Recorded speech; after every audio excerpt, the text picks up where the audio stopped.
And now on Tucson Business Radio X, your home for real estate with Carol Nugget. Welcome, everybody. This is Carol Nugget, your home for real estate, or as I like to call it, your radio home for real estate, live streaming from the studios at the Stewart Title Building on East Broadway in the heart of downtown Tucson. And I'm very excited about this show today. Being the holiday season, I thought we'd have a little bit of fun. And as most people who live in Tucson know, our real estate market has been rolling along very, very nicely the last year and a half.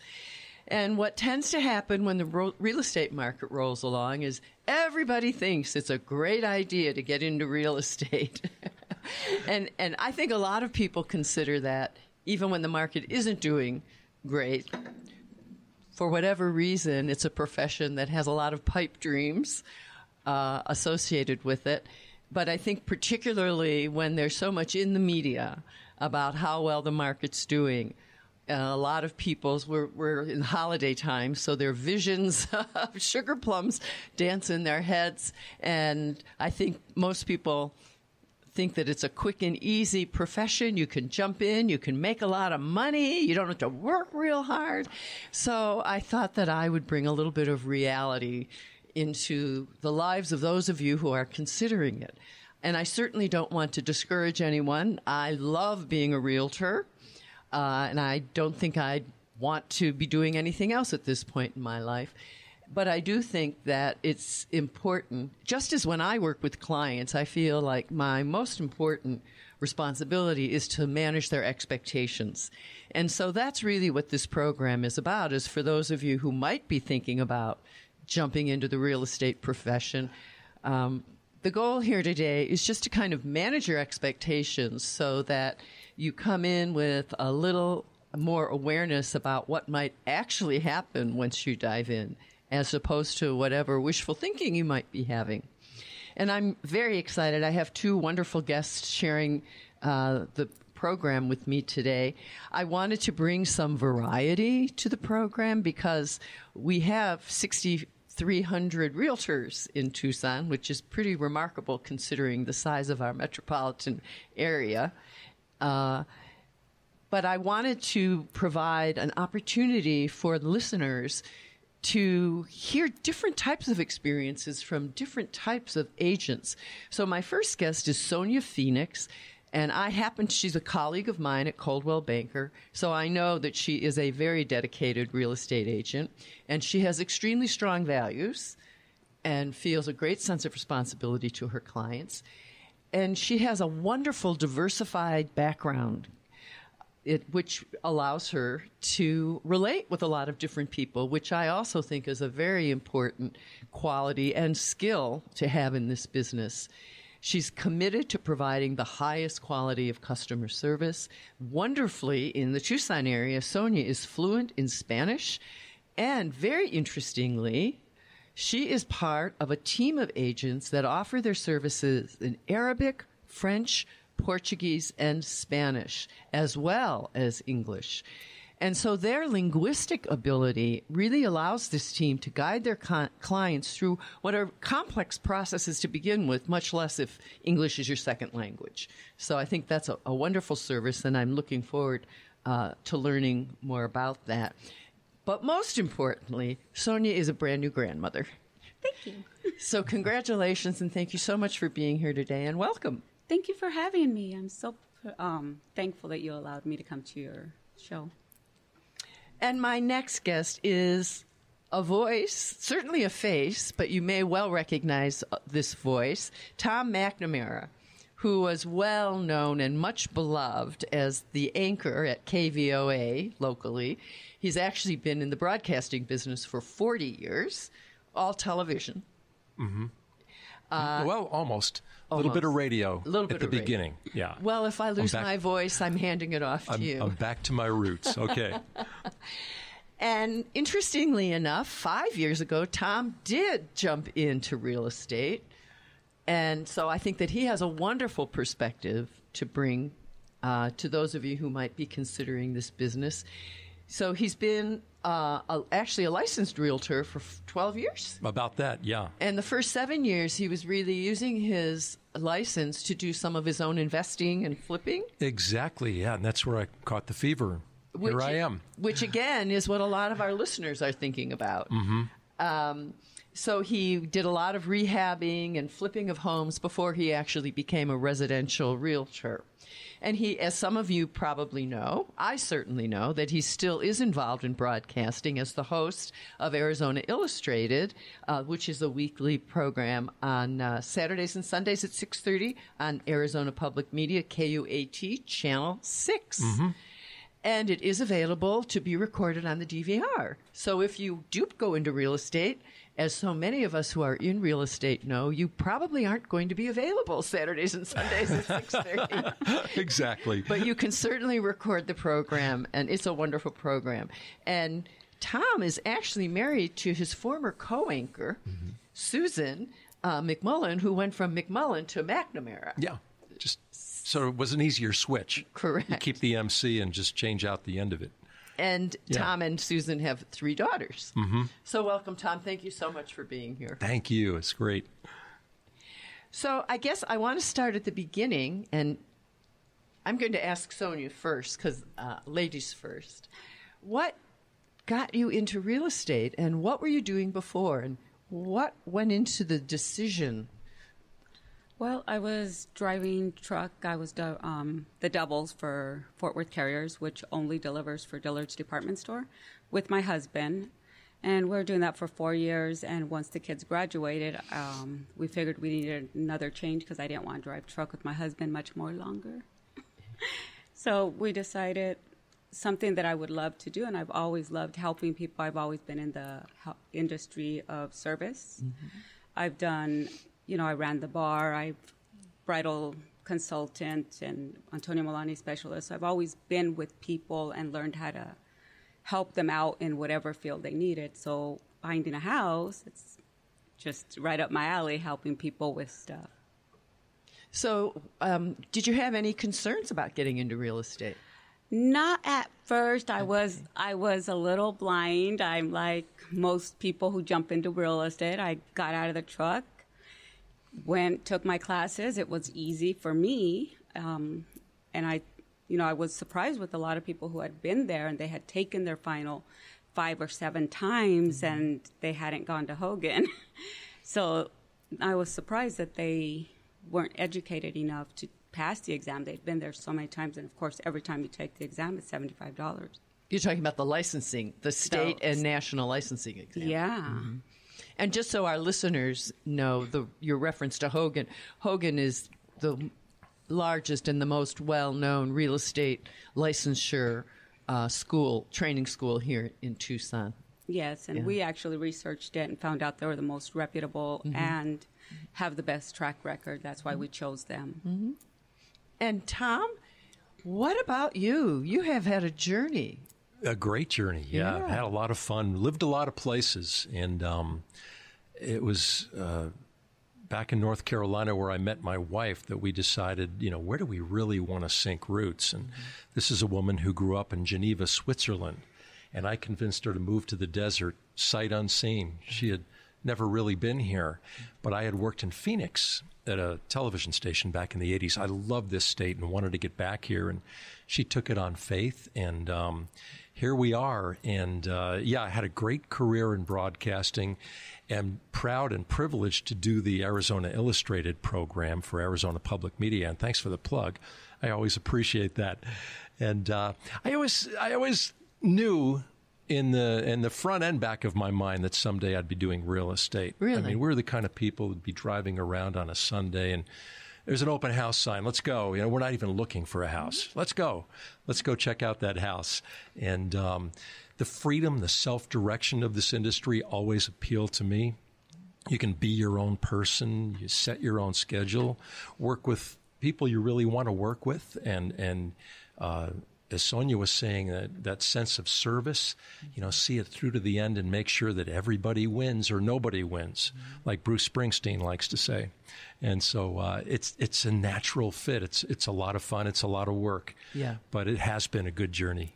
And so you were still in broadcasting, buying properties here and there.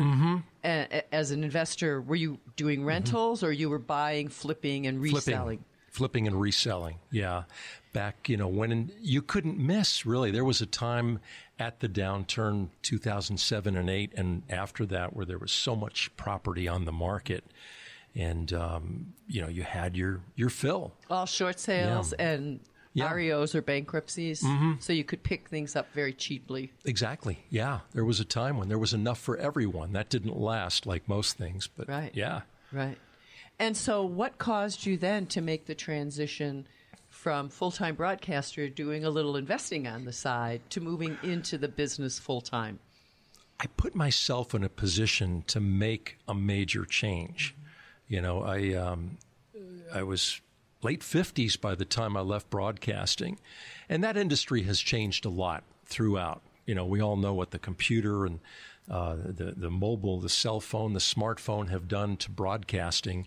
We're getting our information so many different ways now, and that industry has morphed. And, all of a sudden I was one of the elders in the industry. It happens quickly. You go from being the young buck to the elder, and with the change, it's like, let the next generation and the one after that handle it. I want a little freedom and excitement. And so I was in position to take some chances, and I did, and very happy about that. And so you already had your license, so you were getting your license on the side, I'm assuming, while you were broadcasting. Yeah. And then you just decided, did your contract expire? And so you just decided not to re-sign? Exactly. That's what happened, and out I went. It was actually 5 years ago yesterday. Someone posted a few things on Facebook, and I thought, it's been 5 years? Are you kidding me? But yeah, it's been 5 years and 5 good years. I've enjoyed this. Well, they've been good years to be in the business, especially the last 3. Yeah, because what you were saying before, when everyone thinks it's a great thing to do, like chasing a stock, you can't miss with this particular stock.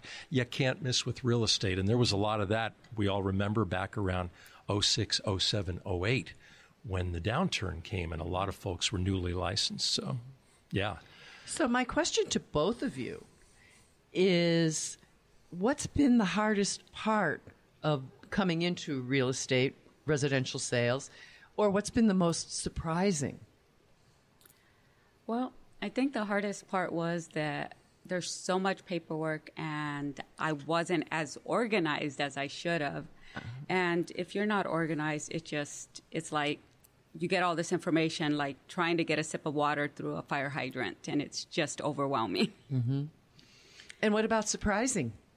Surprising that if once you find a good lender, they can do miracles to help your clients. And I was surprised that, some of the people that you thought, oh, there's no way they can get qualified, and the lender was able to find them, and it was also very rewarding. So building your own network of support system, a network of vendors who provide different services so that you can provide even more service to your clients. Yeah, you have to. And what about you, Tom? What was the hardest or maybe the most surprising, or both? It's hard work. I honestly didn't realize how hard it would be to be a realtor. I knew that there was work involved.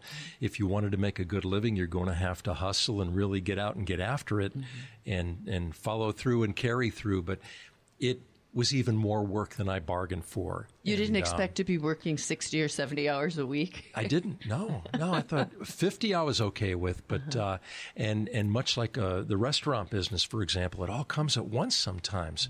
You have to be ready. You have to be there when it comes to make things happen, to hold hands, to explain, to carry through process. And just the sheer volume and intensity of the work, and as Sonia mentioned, the detail involved is incredible. And I'm glad we can sign digitally and do a lot of things on our computer, because the realtors who were out there before we got in the business, who are driving paperwork all over town, wow. So that was the biggest eye-opener, I'd say, for me. I know I find myself, it's interesting what you say about driving across town. I have a little saying, technology is great when it works, because there are certainly times we have so many software programs and platforms that those of you who might be considering real estate, if you don't feel comfortable in a digital environment, you might find that that's your greatest learning curve, because I know I was surprised by that. I've worked so hard to increase my digital skills. But I've also had a few clients who were older who didn't have computer skills or who didn't have computers. I just closed a deal with a couple who didn't even have a computer. They had an iPad. So I was having to drive across town to get what we call in the business wet signatures, which is with a pen. And so it really, it kind of gave me an appreciation for the digital signature ability across the board, not just that we can have our clients sign all of these documents digitally, but that lenders, the escrow process, that so much of real estate has become a digital, medium-focused industry. I'm just curious to ask you, Tom, are there similarities between broadcasting and real estate? Or are there differences? Anything? Long hours. Long hours. Long hours. A typical workday is never typical, and the same with a work week. It's funny because with what I used to do, it was all immediacy. It couldn't wait. Had to be done right away. It's got to go on the air, or it's worthless. It's stale by tomorrow. And I'm not saying this is a good thing, but I've carried through that attitude with what I do now, and I still have this thing in my brain where whatever needs to be done now and can't wait till tomorrow. And you have to learn to sort of separate, channel things, time things out a little bit better so that you don't go wacky, just trying to keep up and keep ahead of things like that. So I hope I answered your question. I think I strayed a little bit. No, that's all right. But but that's, that was another awakening that I had too, that the similarities, hard work, the unexpected. Every deal is different. Every story was different when I was back in the news business, and every day was different. So in some ways, broadcasting, if not the work itself, the milieu around the work, in some ways that prepared for your transition. Yeah. Oh, exactly. As opposed to truck driving. Well, you had long days, I bet. So. Oh, I'm sure the days were long. Yeah. Well, I drove 11 hours. I was on 14, so I figure if I worked similar hours, I'd make good money. Well, and when I was thinking about what you said about the responding quickly, I was thinking that's really, at least that's a skill I've developed to address the problem that Sonia was talking about, which is how do you manage all of this stuff?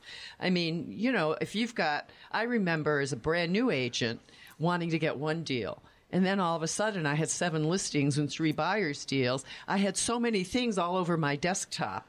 I had so many documents coming into my emails, and this was the day when we didn't have some of the streamlined systems where you can take a digital document and directly send it to the digital program that sends it out to your client. But that was really how I've learned to manage it, is nothing waits for me. When I get a document in, it gets sent out. And as soon as I get a signature back, it gets distributed to whoever the parties are that it needs to go to. And because I think time management really is, as you said, Sonia, that really is a skill that I don't think a lot of people consider when they think about becoming a realtor. Sure. I think most people think about the paychecks, the commission checks. It helps to be type A personality. It really does in this business. It really helps. Same with what I used to do, yeah. Well, and I think that's a similarity to truck driving, in that reaction time is really important. I know, I'm curious to hear what you guys have to say about it, but I know the number one complaint that I get from the public is that for whatever reason, they don't hear back from agents. Personally, I don't understand that. I'm a businesswoman. My business is, number one, providing service to other people. And as a result of that, it does earn me a living, which I'm very grateful for. So I just don't understand. I hear this all the time from people. Well, I called so-and-so. I called that agent. I left this agent an email, and I didn't hear back from them. And so for me, when I get a lead, there's that reaction time, having a good reaction time. And definitely. If you don't contact them within the first 3 minutes, you've lost them. They've already moved on to another agent. So I've always tried to, when you come into an open house, for instance, send them a thank you with the picture and a link of the property that they've seen. Try to interact and make sure that they know that I'm interested in helping them if they need help, but never trying to steal another client. You know, if they've got another agent and they might want to put an offer, at least they have the property to show their agent that they could put the offer in. Well, and that brings me to another question that I think would be of interest to anyone considering coming into the real estate profession. I have personally been surprised at how much marketing I have to do just to get my business off the ground. And we may want to discuss this separately, but in particular, the digital marketing, because that's really, you know, we could have a whole discussion about. And in fact, one of my shows that I did a couple of months ago was on the iBuyers and how digital, the digitization of real estate is affecting it. But I'm just curious to know if you were both surprised by not only by the amount of marketing, which means you have to have a lot of marketing skills, you have to have a lot of marketing resources. So I'm curious how if you found that to be true. Yes. Yeah. You have to do it. It's almost like putting good photographs of a listing online. You have to be out there or they won't find you. You'll never meet them. They'll never buy or sell with you, and you'll never be able to service them, you know, as you wish. And you have to be careful, too. You have to have some degree of digital marketing, search engine optimization, and that kind of thing. And be careful who you select. Frankly, I've gone in a couple of directions with a small company that's no longer in business. But I was promised great things, and I signed on, and they're gone. And other efforts, I feel you were just another number or cog in the wheel. So you have to enlist the help of people that know a lot about digital search engines, things like that. Could you be more specific about some of what you were looking for or some of what they are providing you so that our listeners will understand exactly the kinds of services that they might be considering? I know we happen to work for Coldwell Banker is phenomenal. In fact, I have a whole thing here. We have tremendous, and a lot of our marketing is proprietary. That doesn't exempt us from doing a lot of additional marketing, but there's a lot that's built in. But that's not true with all brokerages. So I think it might be useful for our listeners just to have some idea of what are the kinds of things that they might need to be, you know, getting some resources for in terms of marketing. You know, it's not so much the brokerage. You know, I'm not with Coldwell Banker. I'm a Realty Executives guy. But being the consummate lone wolf, by golly, I'm going to do my own thing. And so I'm off on my own doing these things. And what are those things? Well, you know, trying to create a website that really competes with the best websites out there that might have, you know, the links, the immediacy, the technology that, you know, you're going to compete with the gorillas in the industry. You know, the ones coming along now, the Redfins and the big guys who really want to represent everyone all day, every day. The commercial websites. The commercial guys are, and you've got to be on par with them, or you look like the little guy with the pea shooter. So you have to enlist the right kind of help, the right elements within your marketing. Make sure they really know search engine optimization. Make sure they really know how to reach those buyers and sellers, or you know, you're going to be the Maytag repairman or repairwoman, if you remember those commercials from yesteryear. That kind I'm of thing. Certainly old enough to remember them. So yeah, me too. Yeah. Now, are you, when I don't want to get too technical here for our listeners, but lead generation is a very important part of real estate. We quite often talk about keeping the pipeline full. So is that what you're talking about? Are you talking about lead generation, or are you talking about general marketing, that one of the aspects of your marketing is that it does allow people to find you? I'm talking about general marketing, but of course the proof is in the lead generation. And so you effort in a certain direction, and if you're not getting the leads, if you're not getting the clients, then something's wrong, and you move on to the next thing.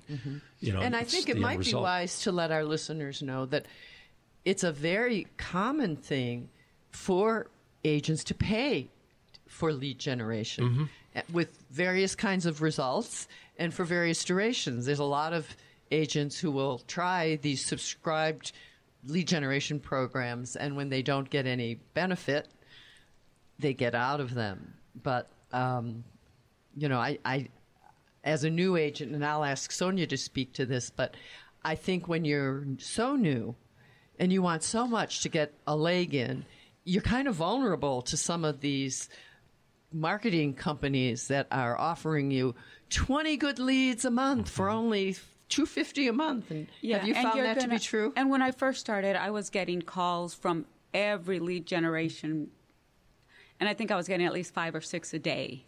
I got to the point where I didn't answer them because it wasn't time for me at that point to spend money. Until you know what you're doing, you don't want to throw money out. You need to be ready when you get a lead, if it's good or if it's not, and to determine that. But if you're just throwing money and you're getting this and you don't know what to do with it, it's not going to help you any. And that brings up another issue that I wanted to ask you about, because I think most people who do decide to get into real estate, I don't know if the word surprised or the word shocked applies more, but the cost of being a realtor. What would you like to say about that? Because I think that is something that you don't get even at Hogan, which is an excellent real estate licensure school. Well, I think Hogan just is there to help you pass. They're not there definitely to make you a real estate agent. They're really quick to tell you that. Right. Were you surprised at the costs? No, I wasn't. But I saw people literally fall out of their chair when they found out. I did some training with a different realty company in town before I hooked on to where I am now. And they said that they had people through there who went all through the license process. They took the school, got their license, came for training at the company, and got to a certain point, and then decided to find out what the costs are, and found out they're going to need $3,000 or $4,000 or $5,000 just to get going. And that's, your signage, your cards, marketing materials, your membership in the Association of Realtors and MLS, all of that stuff. And AAR and NAR. And all of the above. Yeah. And it's $3,000, $4,000, $5,000. And yearly, you've got to pony up as well for these things. And it does hit a lot of people by surprise. I was not surprised. I did homework ahead of time. But yeah, the cost is there, and the ongoing cost as well. You get into the marketing then. You get into gifts for clients, meals, all the things you do, your gasoline, your whatever. It's all a fixed cost, and you can't get around it. And continuing education. Yeah. And relicensing. So we're pretty lucky. We're with Coldwell Banker, and they help provide a lot of that stuff, especially to get you started. They help you with your first 500 cards, your 3 signs, your writers. So they do provide a lot of stuff. Were you surprised at some of the other costs, though? I had already researched it. I'm not one to close my eyes and totally jump out. I was a little bit just jumping out of the truck, but I'd already researched it's going to cost me X, Y, and Z. We better have this much put away before I go in, make sure I have at least 3 to 4 months money for my bills, But it is hard, especially if you don't like talking on the phone, if you don't like contacting people. Those are hurdles that most people just can't get over. So I think, suffice it to say, anyone listening who is thinking about it, I think my guests have done a great job of suggesting that you better be prepared. You better be prepared, because if you aren't, you don't want to spend the time and effort and energy. I mean, real estate school, I know you thought it was easy, but I think for most people, real estate school is pretty intense, depending on your background. There's so much legalese. And my heart goes out to people who've worked so hard in school and then worked very hard to pass the licensure exams, and then they get into the business. Yeah. And they're like, what? So I'm curious. I feel so excited for the new agents. We have so many new agents right now in my office, and office Sonia and I share. And I'm so excited for them that there's actually business to be had. When I started, I've been in the business here in Arizona 5 years. And when I started, it took me 6 months to get a listing, which I got because a call came into the office and I got it off of floor duty. And it took me 6 months to get my first check, basically. And you sort of alluded to that. And I think that's another thing that I think is important for people to understand in terms of being prepared. You know, right now, a lot of new agents are getting deals within the first month, or two. But you might have to go a long time without any income. And at the same time, you're having to pay out some of these costs. So I think that's also an important message that I would personally like to extend to people, because I did get some figures that, according to one of our agencies, 50% of licensees quit after 6 months. And after 3 years, 75%, within the first 3 years, 75% of the licensees have quit. Mm-hmm. And so that's why I think that it's so important to get some of this information out. I can't imagine any business or industry with that kind of a rate that wouldn't be taking a hard look at what's going on here. And so that's my hope today, is that we've taken the hard look and we can be of service to some other people considering it. Again, not to discourage them, but just to go in with a more educated understanding and more reasonable expectations. The other thing is that you've got to realize you have to do this full time. You can't have another job, something to fall back on, because if you have something to fall back on, you're not going to put the effort you need for this job, and you can't be dedicated to your clients. You won't generate more leads that way either. And you took the words right out of my mouth, because my next question was going to be, what do you think about being a part-time? I hear that all the time, too. Well, I do real estate part-time, and I give anybody who can do that a lot of credit. It doesn't allow me to give the quality of service that I want and to be as available as I want to be. Yeah. They say there are a lot of realtors. You mentioned 6,500 in the city, all told. A lot of realtors sell 1 or 2 or 3 homes a year, and they're happy. They keep the license in their pocket, and just in case a friend comes along or what have you. So I think a lot of it. But I agree. You have to be full-time if you're really going to make a go of this. And we talked a lot about the technology we invest in and the marketing, and it costs money, but you can get a running start for free through social media in this business. Over at Realty Execs, John Dwyer is our president, very smart man, knows everything about real estate and about being an agent. And he told me early on, you don't go wide, you go deep.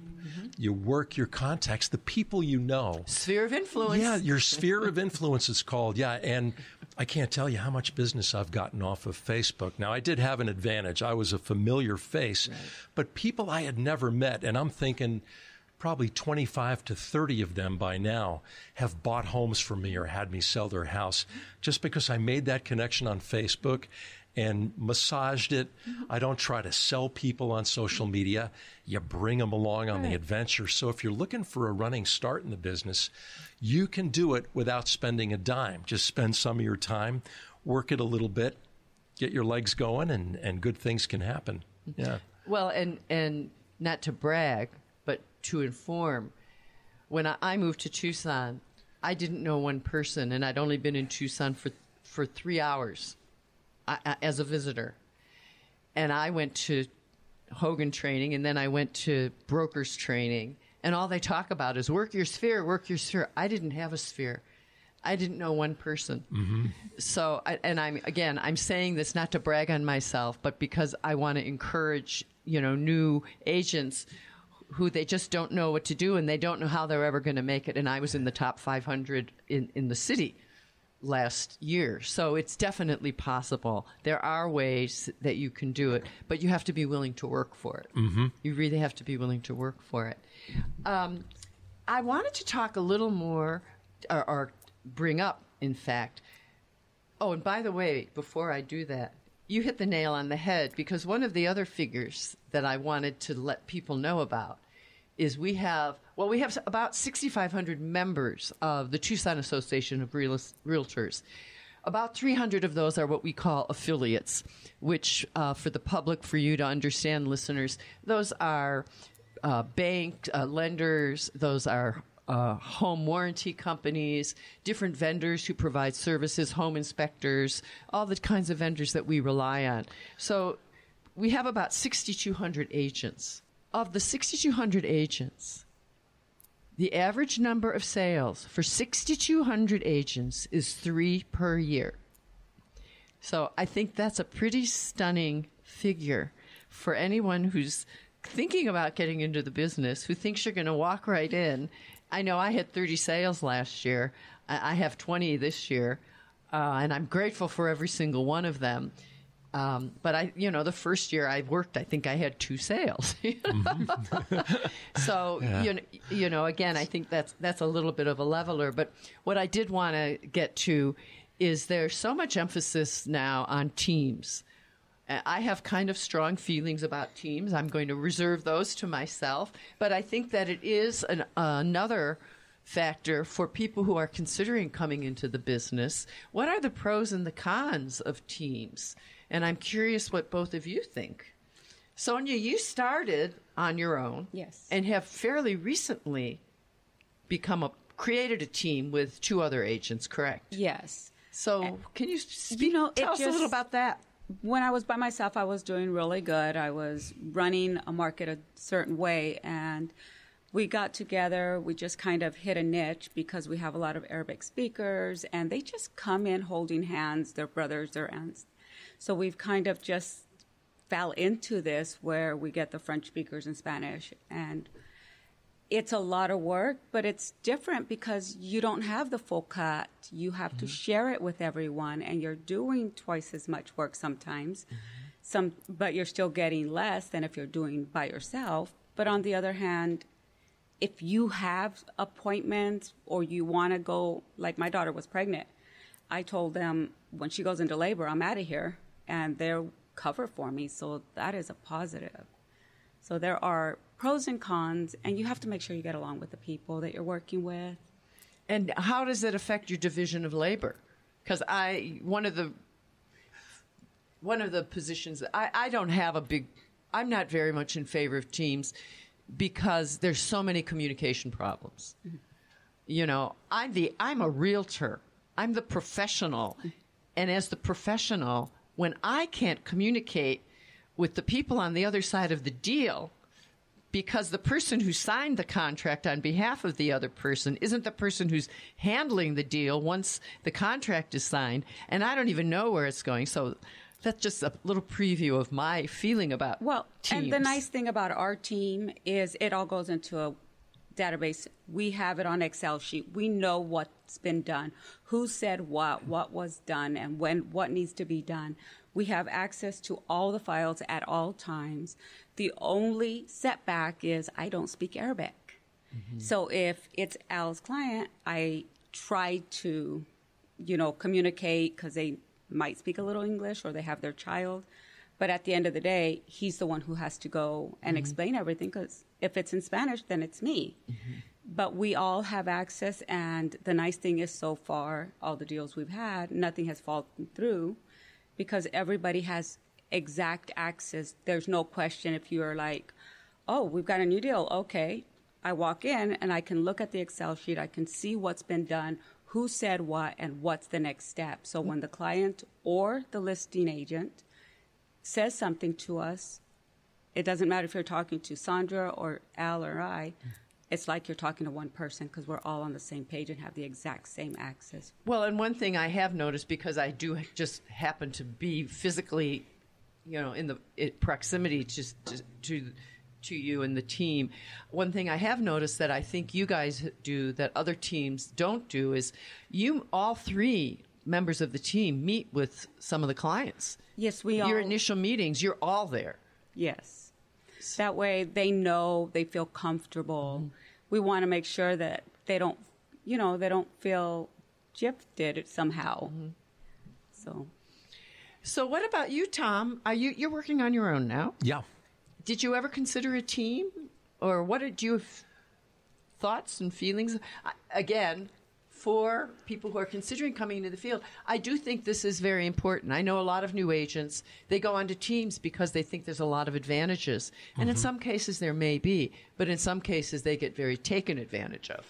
Yeah, and it's a natural thing when you're brand new, you're green, and you're trying to learn the ropes to join a team, hold my hand, and you give up some money and income and freedom for that. But it's probably a good thing for some people. I didn't think I'd need to be on a team. I really did think I had an advantage, and that proved to be the case. So for me, it wasn't the answer. I don't like going to meetings. I think I spent too many years in the work world going to meetings. I've thought about starting Corporate a team. America. Yeah, but it's just not me. I'm not saying it's wrong, but I just don't want to go to meetings. And I've been invited on teams, and I've said, well, thanks, but I appreciate it. Maybe we'll do a deal together. But it's while it's not my cup of tea, I think it can be a good thing. And as with Sonia, I'm seeing more and more mini teams spring up. I mean, there are teams, 24 people, 30 people, sure. all through the office, everyone with their role. I think you were very wise to be small enough to keep that personal touch and just, the abilities of all the different team members with language and everything else. And I have a good friend working up in Phoenix who I attended real estate school here with years ago, on a mini team, and they're killing it. They're doing great because it is more personal, and I think that's the way to go ultimately if you're going to stick with a team. They're doing, very, very well. So yeah, it cuts both ways. It's all about, who you are, what you want, how you like to operate. I just decided I didn't want to be on a team, and I was thinking of starting one, but I don't want to manage people either. I just want to manage me. And that's one of the things that I think about. I've had people say to me, oh, you're doing so much business, you're going to have a team before you know it. I don't want a team. Number one, I'm committed to my clients. And unfortunately, I don't trust anybody else to give my clients the care and service that I know I'm going to give them. And that's just my own personal feeling. I think it's wonderful, the smaller teams, especially when, as I just happen to know about their team, it wasn't an idea of, if we get together and make a team, we can have more business. Their team evolved out of seeing a need and being able to create this niche in order to serve clients more. So I kind of think that's neat. But as long as we're talking about that, I'm just going to, I love having this mouthpiece. I get out to the whole larger audience, some things that I think people don't realize. And there are some huge teams in this town that have the name of the team leader. And so quite often the public thinks that that's the person that's going to be representing them. And in certain cases, that person hardly even, you're never going to have any contact with that individual. So I actually have a video in some of my educational stuff. One of the things that I talk about on my, the lessons that I have about how to pick a realtor is that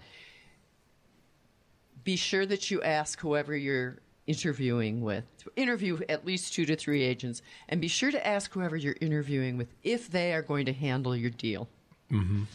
Sure. Because you may love that person and feel really comfortable with them, but you never see them again.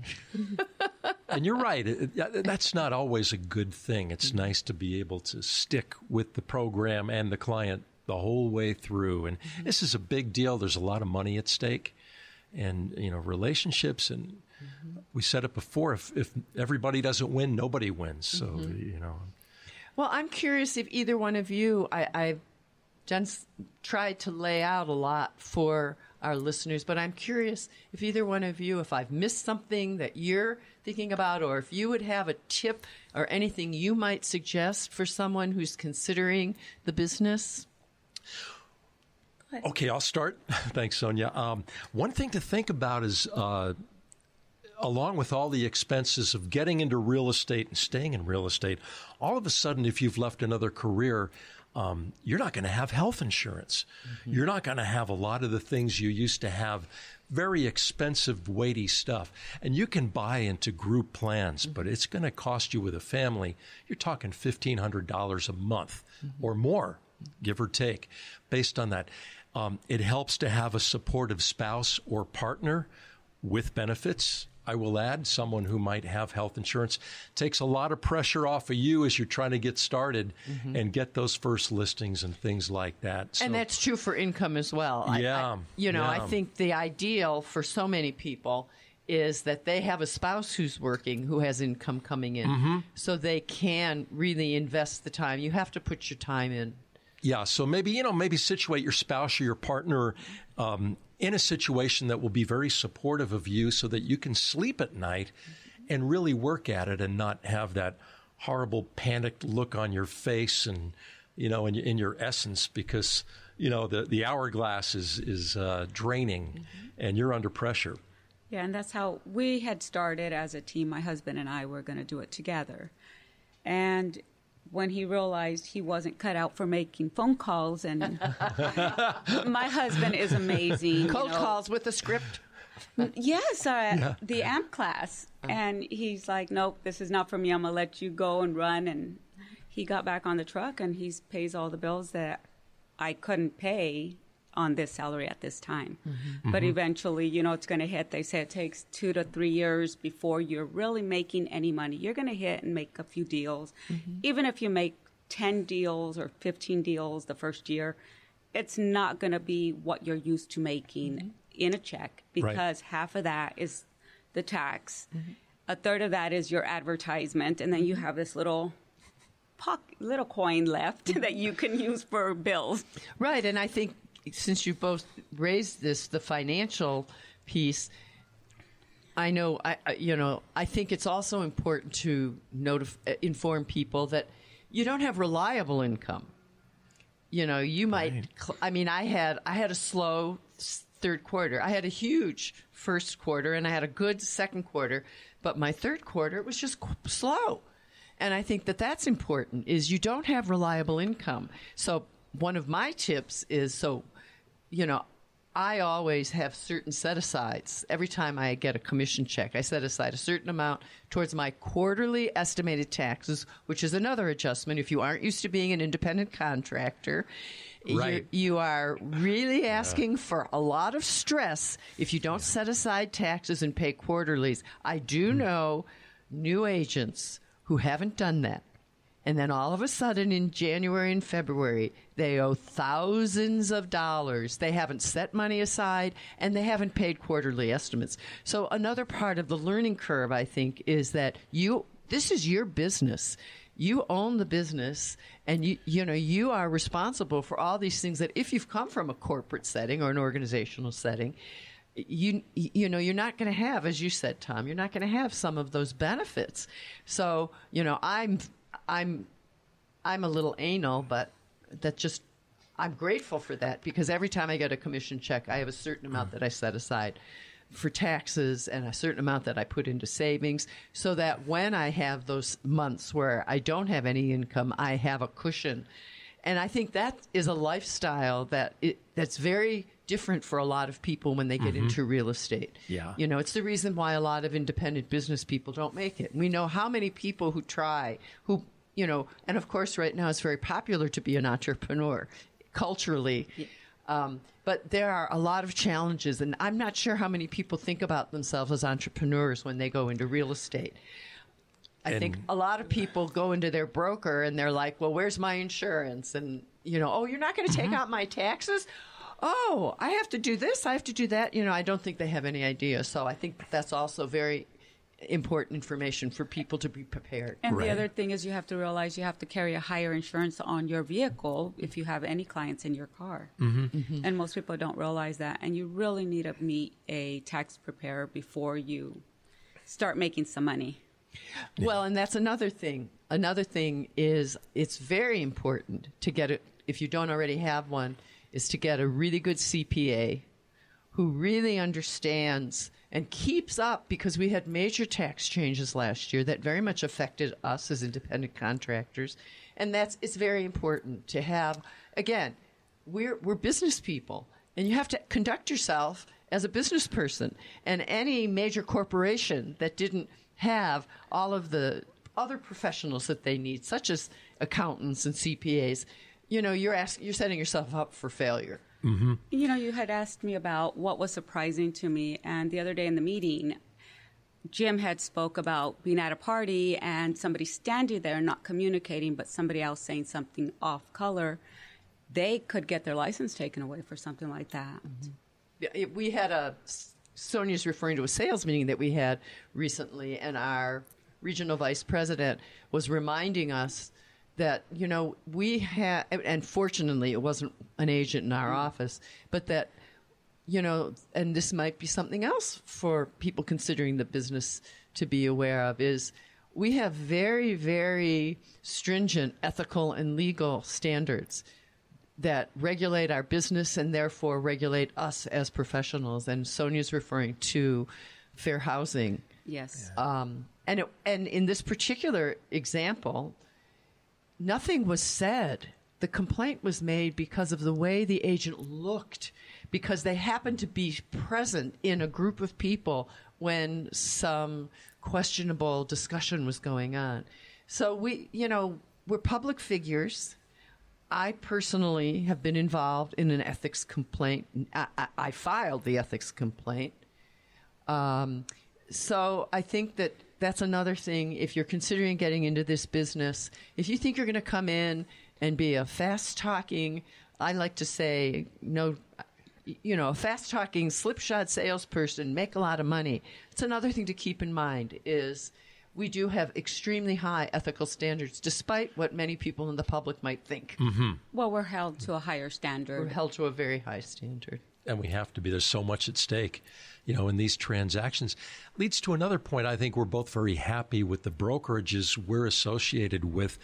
Brokerages have different personalities and different vibes. And to anyone new out there, I know the Hogan Real Estate School does this once in a while. They have career days. Yep. Talk to the different brokerages. See who you might be the best fit with based on the personalities, the programs, the training, that kind of thing. I think that's important. Actually, for newbies. that's how I ended up where I am. I chose. I'm a little older, and I've had my own businesses. I've worked in many industries, and so rather than letting the brokerages sell me, I knew what I was looking for and what was important to me, and so I went to the job fair at Hogan. Mm-hmm. And I interviewed, 8 or 9 different brokerages there to get a feeling of who I even wanted to schedule an appointment with. Because as a new agent, every brokerage is going to want you because you're going to make them money. And the managers of every brokerage, they are held to a standard of how many agents they recruit. So I didn't want to every brokerage wanted me, but I knew what I was looking for. So I agree with you. I think that it's important to know that each of us is responsible for where we end up. And some brokerages, they'll sell you and sing you the greatest tune in the world.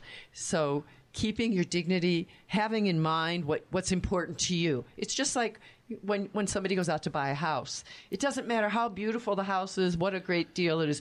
You have to know what you want and what's important for you. Otherwise, you could make a mistake. Yeah.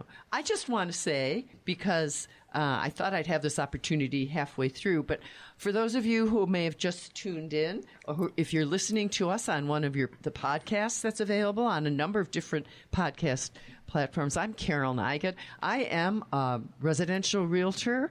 I happen to be with Coldwell Banker, your home for real estate at Coldwell Banker. And I work all over the Tucson area, and I host this program once a month. And again, where's the program? Tucson Business Radio X, live streaming from the Stewart Title Building in beautiful downtown, Broadway, East Downtown, East Central Tucson. And as we're getting a little close to the end, I thought we'd take a minute to talk about what are the challenges or changes that you see, because we're in the business. But in terms of what someone considering getting into the business might benefit from knowing, are there changes or challenges that you see ahead?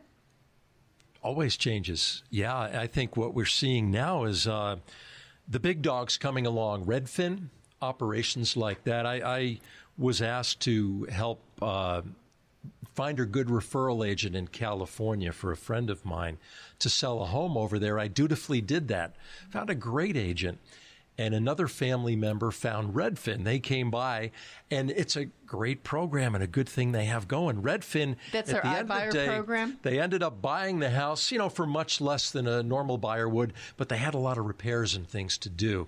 Mm-hmm. There are a lot of big dogs out there on the hunt right now that you're competing with all of a sudden, and you've got to adapt and adjust to this.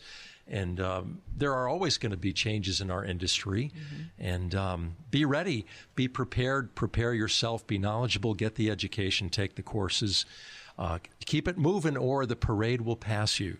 And I would add, just to your comment, I want to hear what Sonia has to say, but what I would add to that is take good care of your clients. Mm-hmm. Absolutely. Yeah. Because if you don't take good care of your clients, there are a lot of predators around who will be more than happy to take your clients, but not necessarily take good care of them. Mm-hmm. Yes, definitely. You want to make sure you do the inspections for them. We've had houses from flippers that they look gorgeous. They have great lipstick, but then there's mold or the water lines are all plugged. So also Coldwell Banker's having an iBuyer too. So right. That is really good, where we get 45 days to make the decision. That gives us the 45 days to list the property. And then if you have to leave before that, you get the lower amount. So got to be with a good company that's going to back you up. Right. Well, and we happen to have interesting what you said, because now, because of all of the competition with the digital, I'm going to just briefly, for those of you who are listening who don't know what we're talking about, iBuyers is a term that applies to digital brokerages. You may well have seen billboards. You might be getting mailings. You might be getting even phone calls or texts. These are companies that are huge investment companies, and they will come in and buy your house for very little and sell it for as much as they can possibly get. They offer you the convenience of giving you a purchase without going through a lot of showings and the uncertainty. But there's a huge price to pay. And that is the biggest challenge that I see. And so most of the large real estate companies are finding a way to respond. So another thing that we're doing at Coldwell that we are actually just learning about was we now have a program called Revitalize, where we will go in and do some of the repairs and then not get paid for them until the deal closes. So as you said, Tom, we're all looking for ways to compete. And my hope is that competition leads to more value for the clients. Bingo. At the end of the day, that's it. So we are very close to finishing. So I want to give each of you just a quick opportunity to say who you are and how people can get in touch with you and find you if they're interested. Ladies first. My name's Sonia Felix, and I'm with Coldwell Banker at the Foothills. I'm also with the Shaheen team, and we speak French, Arabic, Spanish, and Portuguese. And English. Of course, English. And we also help with the translations and help people get the properties that they need and interpret all our clients for the lenders and stuff. And do you have a phone number that they can reach you at? My phone number is 520-609-6569, and you can find us at the website at TucsonHomes.com, TucsonHomesDreamTeam.com. I apologize. And Tom. Tom McNamara with Realty Executives Tucson Elite. I'm an independent boutique agent all over town like Carol, having a great time, taking good care of clients, and you can reach me at 520-820-7361. Great. Thanks, Tom. And this is Carol Nigut, 520-448-6033. Call me with questions, and if I can be of service. Thank you to both my guests, and we want to wish everyone a happy, healthy holiday season and a prosperous new year, especially for everybody in real estate. Happy holidays. Thank you. Merry Christmas. We hope you enjoyed Your Home for Real Estate with Carol Dygat on Tucson Business Radio X.